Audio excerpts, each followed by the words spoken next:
இந்த கருத்து 2008ஆம் ஆண்டு நான் திருச்சி மாவட்டத்தினுடைய காவல்துறையிலே மாவட்ட கண்காணிப்பாளராக இருக்கும்போது மேதகு மாமனிதர் அப்துல் கலாம் அவர்களிடமிருந்து மதியம் 2:30 மணிக்கு எனக்கு ஒரு அழைப்பு. திருச்சியில் துறையூர்னு ஒரு ஊர் இருக்கா, அதில் சரஸ்வதின்னு ஒரு பொண்ணு டிஸ்ட்ரிக்டில் ஃபஸ்ட்டு வந்திருக்கு.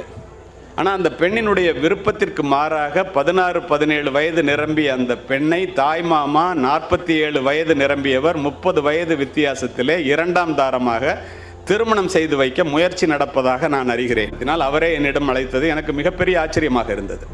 அந்த பொண்ணு மேற்கொண்டு படிக்கணும்னு நினைக்குது, ஏதாவது செய்யலாமே. சரி சார் கண்டிப்பாக அப்படின்னு சொல்லிட்டு டிஎஸ்பி இன்ஸ்பெக்டர்லாம் அங்கே வர சொல்லிவிட்டு நான் அந்த இடத்துக்கு போனேன்.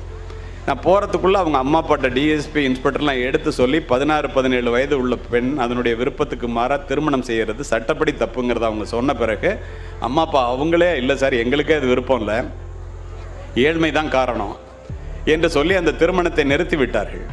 நான் சென்ற பிறகு அந்த பெண்ணிடம் கேட்டேன், என்ன படிக்கணும்னு கேட்டேன். கம்ப்யூட்டர் சயின்ஸ் படிக்கணும்னு திருச்சியில் உள்ள ஒரு மிகப்பெரிய கல்லூரியை சொன்னது. அங்கேருந்தே அந்த பிரின்ஸிபல்கிட்ட பேசினேன். அவங்கள எனக்கு தெரியும், என்ன அவங்களுக்கு தெரியும். சார் உடனே வர சொல்லுங்கள், இன்றைக்கு தான் லாஸ்ட் டேட்டு, நான் அட்மிஷன் க்ளோஸ் ஆக போகுது, நான் கொடுத்துட்றேன்னாங்க. அந்த பொண்ணுகிட்ட சொன்னேன், நீ படிக்கணும்னு விரும்பின கல்வி உனக்கு கிடச்சிருச்சு, நீ வேண்டான்னு விரும்பின திருமணம் நின்று உங்கள் அம்மா அப்பாவே நிறுத்திட்டாங்க.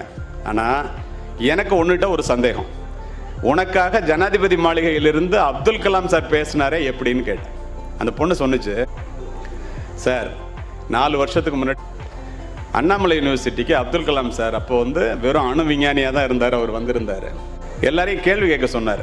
நான் எந்திரிச்சு ஒரு கேள்வி கேட்டேன், பெண்களினுடைய முன்னேற்றத்திற்கு அடிப்படை தேவை எதுன்னு கேட்டேன். உடனே அவர் சொன்னார் எஜுகேஷன் அப்படின்னு ஒற்றை வார்த்தையிலே சொல்லிவிட்டு அமர்ந்து விட்டார்.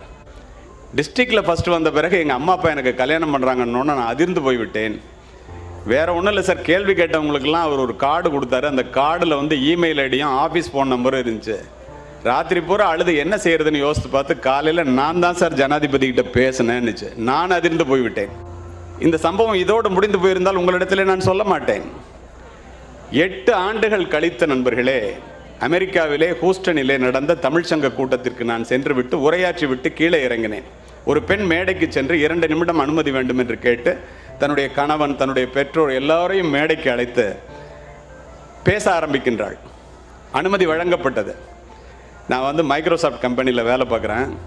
ஒரு மாதத்துக்கு 4.5 லட்சம் ரூபாய் எனக்கு சம்பளம். சாரை பார்க்குறதுக்காக நான் ரொம்ப தூரத்தில் எட்டி இருந்தவோ 300 கிலோமீட்டர் டிரைவ் பண்ணி வந்திருக்கேன். எனக்கு ஒன்றும் புரியவில்லை. அந்த பெண் சொன்னால், கலிமூர்த்தி ஐயா அவர்களே, என்னை நீங்கள் மறந்திருக்கலாம், மேதகு மாமனிதர் அப்துல் கலாம் அவர்களையும் உங்களையும் என்னால் மறக்க முடியாது, ஏனென்றால் நான் தான் துறையூர் சரஸ்வதி என்று கூறியது.